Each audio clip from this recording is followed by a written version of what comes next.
La différence, bon, c'est que avant, bon, on a toujours essayé de faire quand même beaucoup de production par vache. Ça, c'est pas d'aujourd'hui. Par contre, avant, il fallait qu'on amenait beaucoup de matières premières pour essayer de faire du lait.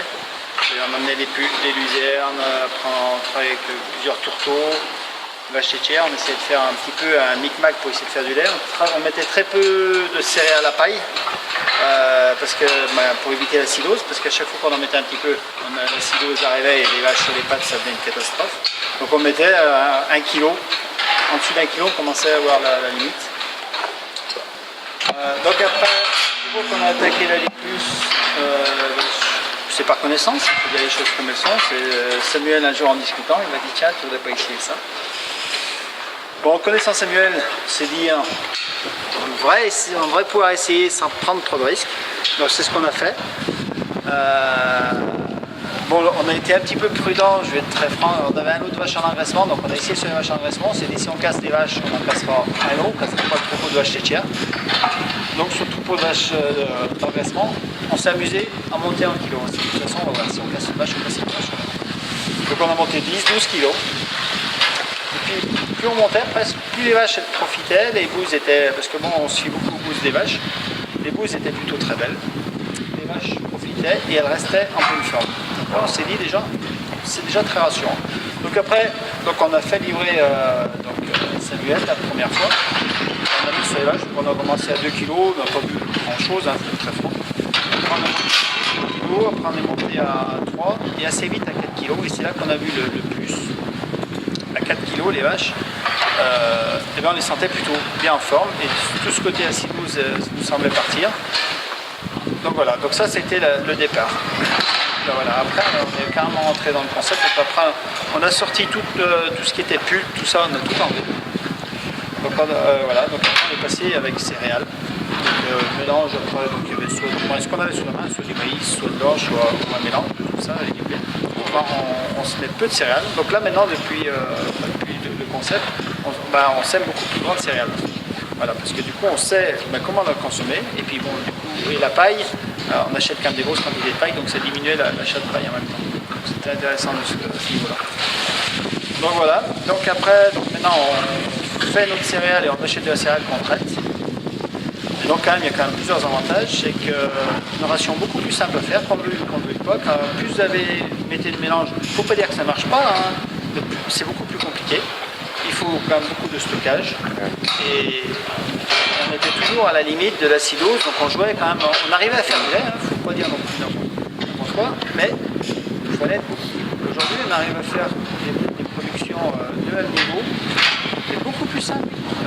C'est-à-dire on met de la céréale, traitée à la Liplus, et puis après, avec notre ancienne d'herbe, ancienne de maïs et de la luzerne qu'on achète pour faire la fibre. Donc avec ce système, on trouve des vaches qui restent en forme, où on peut monter des quantités d'énergie assez élevées sans fatiguer nos vaches. Et ça c'est important parce qu'avant, le travail en ration complète, le souci qu'on avait, c'est qu'on avait toujours de la peine à amener le niveau d'énergie par rapport à la production. Avec des autres systèmes, quand vous arriviez avec des quantités concentrées assez élevées, vous sentiez les vaches limite tout le temps en acidose, on était tout le temps sur le fil. Alors que là, on peut monter la porée de ces jours, elles ont pas loin de 8 kg de céréales. Voilà, 8 kg de céréales, elles ont 400 à 500 grammes de tourteau. Donc là, c'est pareil, je parlerai après de l'économie sur la protéine, comme on va pas parler encore. Voilà, et donc ça fait que du coup, on arrive à amener des quantités d'énergie assez importantes. Et donc l'acétonémie, on diminue l'acétonémie sur les vaches. Et après, quand même, le gros plus, c'est quand même l'économie de tourteaux. Sur des rations un petit peu comme on avait avant, on n'a jamais non plus mis des grosses quantités de tourteaux, mais on mettait 2 kg de tourteaux. Le tourteau, on sait le prix du tourteau. Aujourd'hui, on tourne, tous ces jours, qui sont entre 4 et 500 grammes de tourteau. Donc, quand vous économisez 1,5 kg à des aliments à mieux de 400 €, c'est une grosse différence. Donc voilà un petit peu les gros avantages qu'on a vraiment trouvés. Après, il y a quand même d'autres avantages. On a les avantages chez les vaches laitières. On engraisse tous nos animaux. Il n'y a pas photo, c'est quand même sur les poids de carcasse. Alors là, il y a par rapport à avant, on a toujours engraissé. Hein. Mais aujourd'hui, on a refait encore une vache hier qui est partie hier, qui a fait 450 kg de viande, de carcasse. Je pense sur les Montbéliards qu'on a fait cuire, on est à 430-450 kg de moyenne. Et ça, c'est simple, c'est des chiffres. Hein. Même les négociants qui nous achètent, ils disent de toute façon, chez vous, je dis plus de poids parce que voilà, non mais il en est impressionné, même il m'a dit que son fils voulait venir voir comment on engraissait ces vaches, les vaches parce qu'il en était. Avec des vaches qui dépassaient les 500 kg. Ah oui, il y a des vaches qui ont dépassé les 500 et même celle qui a fait 450, je lui dis écoute, à mon avis elle fait 450, ça m'étonnerait, je lui dis elle a dépassé les 450, elle était à peine finie. Donc voilà, donc on a gagné en plus là-dessus, c'est pareil, les vaches en graissement, c'est simple, hein, c'est la même ration des vaches laitières, débrouillez-vous. Donc ça reste simple. On fait toutes nos génisses maintenant avec.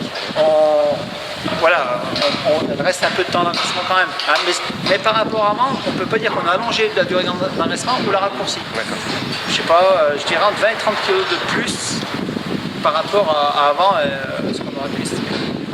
Voilà. Et puis bon, il y a tout ce qui est sur les génisses, hein, les génisses d'élevage. Donc maintenant on les fait toutes à la Li+. Donc il y a que les petites. On avait eu une période où ça avait été compliqué puisque elles n'aiment pas trop la poussière. Donc là maintenant on a trouvé, je pense, justement avec le camion là. La dernière fois on lui a fait faire de l'aplati aussi, de l'aplati. Et les petits roues, on avait de l'aliment du commerce et de l'orge aplatie. Et bien ils préféraient l'orge que l'aliment. Donc là maintenant on a trouvé notre repère. Donc c'est bon. Donc voilà, donc on toutes les génisses d'élevage, maintenant c'est tout fait à la céréale à la Li+. Donc c'est simple, hein, c'est quand vous avez qu'un gros tas et vous tapez dedans, et bien au niveau de travail c'est quand même bon. Voilà. Ça c'est quand même les gros avantages. Le démarrage en station, se démarre comme avant. Par contre elles maigrissent moins, on a moins ce côté d'acétonémie. Hein, donc c'est quand même un peu plus. Après, je pense qu'on pourrait faire encore mieux. C'est les fraîches, les complémenter individuellement. Parce qu'on ne complémente pas. C'est ration unique pour tout le monde. Donc voilà, donc c'est des vaches qui dépassent 50 kg. On sent qu'elles sont, il leur manque quelque chose, il faudrait pouvoir les accompagner. Hein.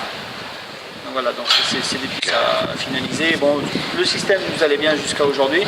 Je veux dire, au niveau du quota, on y arrive tranquillement. Donc voilà, après, on n'avait pas l'objectif de complémenter, mais je pense qu'on a encore de la marge. Ouais. Ouais. Puis bon, au niveau des taux, je veux dire, ça reste intéressant. Ces jours, on est à 1035 de TP. Voilà, donc avec le taux de 42 de matière grasse, voilà les taux actuels. Les taux se tiennent, c'est vrai que... Et là, 8 kg de céréales dans la ration, au niveau des bouses, tout ça, ça va bien. Ah ouais, ça va, ouais. Ça passe bien. Oui, non, mais ça passe. Je sais pas où est la limite en vrai. Après, mon avis, ce serait le gaspillage, parce que si on en donne trop, je pense que ça repartirait derrière. Mais au niveau de la santé des vaches... T'as pas trouvé la limite. Voilà. On monter à 8 kg, 8 kg 5. Ouais, je pense qu'on les monterait à 9-10 kg, je pense qu'elles seraient en pleine forme. Après, dans notre ration, je dis bien dans notre système, où je trouve où ça marche le mieux, c'est quand le maïs, l'assiette de maïs ne dépasse pas 50% de la ration. Ça, c'est dans notre système. Voilà, c'est là où on repère après dans notre exploitation. Voilà. Après, c'est vrai qu'il y a le côté économique qu'on n'a pas abordé et je pense qu'il est intéressant. Là, on vit quand même une crise du lait. Je pense que le système, c'est pas je pense, hein, aujourd'hui on en est certain. Hein, et le comptable, le jour, il y a quelques temps, nous a plus ou moins quand même. Il se posait des questions, comment on avait fait sortir encore un EBE cette année de ce niveau, vu le contexte. Et je pense que le système Li+ nous a permis, je pense que ça fait partie des explications. Parce qu'on a quand même moins de soucis. Bon, les frais vétos sont quand même assez faibles. Le coût alimentaire, hein, c'est ce que je dis, quand vous achetez de la céréale comme ces jours, on achetait de la céréale à 150 €, même si vous rajoutez le traitement, le broyage, je veux dire, on ne peut pas comparer un aliment à 450 € et un aliment à 200 €. Ça, c'est certain qu'on veut, on peut le calculer dans tous les sens du terme. Je pense que ça nous aide bien à passer le cap. De toute façon, sur la santé du troupeau, c'est clair. De toute façon, on est en logette. Donc en logette, on voit bien la différence. Bon, on est repaillé, les vaches se couchent. Parce qu'une vache qui n'est pas trop en forme, eh ben, elle a mieux de peine à se coucher. Et je me rappelle, moi, avant qu'on attaque le système à Li+, dès qu'on se loupait un peu d'alimentation, on le voyait dans la logette. On se disait, tiens, cette vache, elle se couche pas, elle se dandit. Alors que là, on a un box en air paillé, et ben, on n'a pas mis une vache de l'hiver pour dire parce qu'elle n'était pas en forme.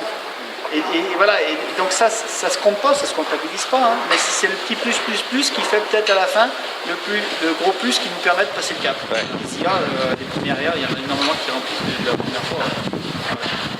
On n'assimile non plus pas 40 jours comme certains. Je veux dire, après, on regarde les vaches, on se dit tiens, celle-là, elle est bonne à assimiler. Mais bon, comme on a toujours fait avant, hein, ça n'a jamais été un gros souci de l'exploitation, de l'IA, la fécondité. La vache, je veux dire, c'est une super machine, mais elle aime la régularité. Plus on est régulier avec les vaches, le plus ça fonctionne. Ça c'est clair. Hein. Et voilà. Par contre, ça c'est intéressant. On les voit dans une fraîcheur comme ça, poil de souris comme ça. Là, on sent que le foie s'en oui, ben, encore une fois, les hépatos, donc il y a plusieurs façons des hépatos. Les hépatos, c'est juste qu'on a on n'a jamais été un fan des patos, hein. Mais avant, il y avait quelques vaches à travers, il fallait en prendre la gueule et puis envoyer des sachets par la gueule, ouais. Alors que ça, c'est une chose qu'on ne connaît plus. Ouais. Les aplombs. Les aplombs, non, au niveau des pieds, je veux dire, il ne faut pas dire qu'il n'y a pas des vaches qui boitent, hein, je serais un grand menteur. Ça arrive, mais on n'est pas emmerdé non plus par rapport. On fait faire le parage une fois par an. Donc ça nous fait faire, et même le pareur, chaque fois qu'il fait les pieds, il est plutôt surpris du bon côté. Je vois avant, on avait des fois des cerises, des trucs comme ça. Et ben, il a fait, je crois que ça fait 2 années de suite qu'il fait, mais il a dû mettre peut-être une talonnette en faisant les pieds. Voilà, il n'a pas fait un pansement, donc ça c'est un signe. Ouais. Et en cellule, vous êtes où?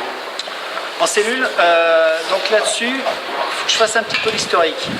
Parce que c'est pas notre point de force, mais il y a une explication. Donc on s'est mis en GAEC avec un voisin qui avait un troupeau Holstein et qui était quand même assez plombé en cellule. Hein. Donc nous on a tout rentré les troupeaux, on a mélangé les troupeaux, donc du coup ça nous a fait une bonne augmentation de cellules. Et là on est en train de baisser, donc on est en train de. Là maintenant les derniers chiffres sont à 160 000. Donc, par contre on est monté quand même à 300, 350. Bon petit à petit ça rentre dans l'ordre, mais on a eu une paire d'années un peu là-dessus. Avec quelques vaches millionnaires. Ah oui, il y a des vaches qui avaient gagné, ouais. Ouais.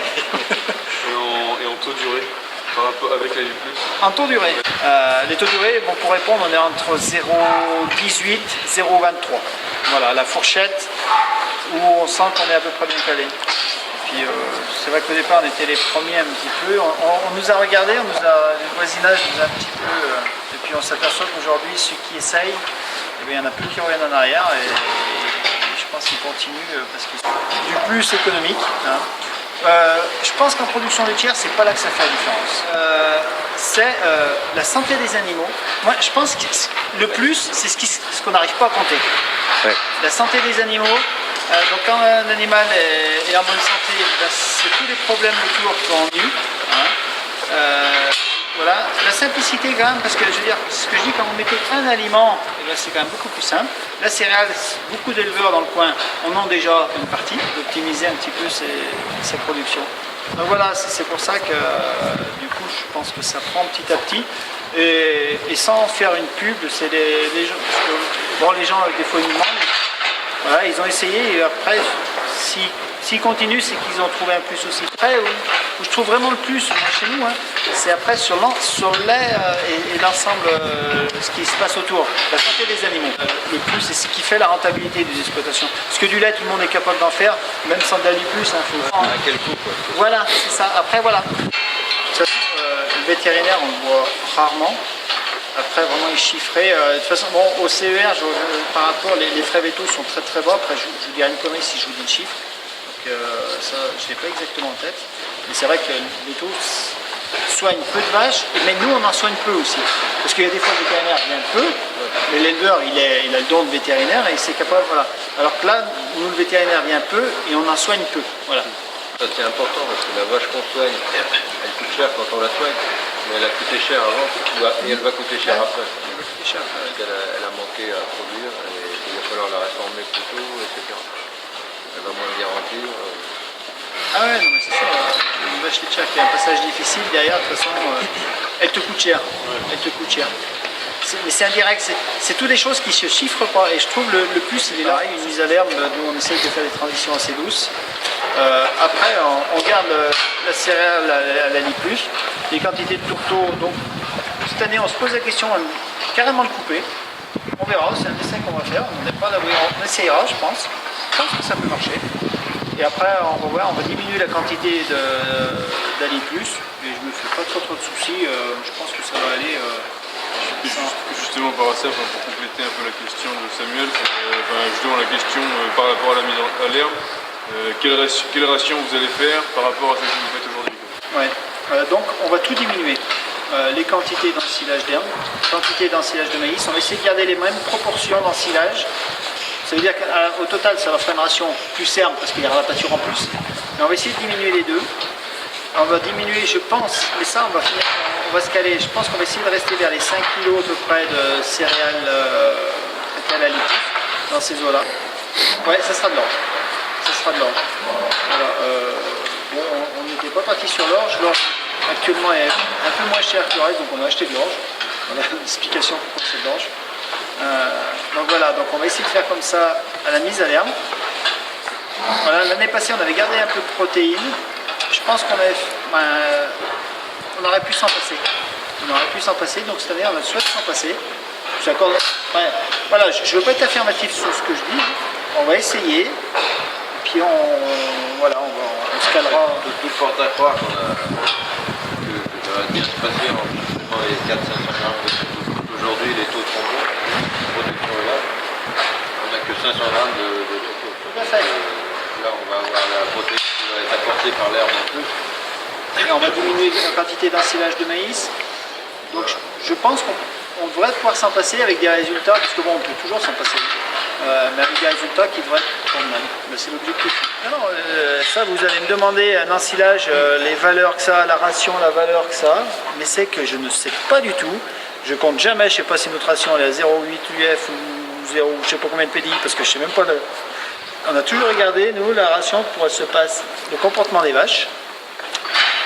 Et c'est vrai qu'on n'équilibre jamais une ration sur le papier. Puis vous allez me demander d'équilibrer une ration sur le papier, c'est que le problème c'est que je ne sais même pas faire. Mais bon, ça ne nous empêche pas de faire du lait. Hein. Je veux dire, la moyenne depuis 2 ans, on tourne entre 9005 et 9008 au niveau par vache, donc au niveau du troupeau. Et au niveau des taux, donc on est à peu près à 40 et un petit 34 de moyenne. Voilà à peu près la moyenne du troupeau. Donc voilà, et sans passer du temps à compter la ration si elle est équilibrée ou pas, parce qu'on ne le fait pas et on ne sait pas le faire. Voilà, après c'est au comportement des vaches. Et le système Ali+, c'est vrai que ça nous amène ça, c'est que si vous faites une petite erreur, au pire vous n'allez pas prendre un carton rouge comme on aurait pu le prendre. Voilà. Et ça c'est important parce que quand vous faites quand même du lait, des quantités de lait par vache, l'erreur en général vous le payez cash. Et là, on trouve que c'est beaucoup plus simple. Ok.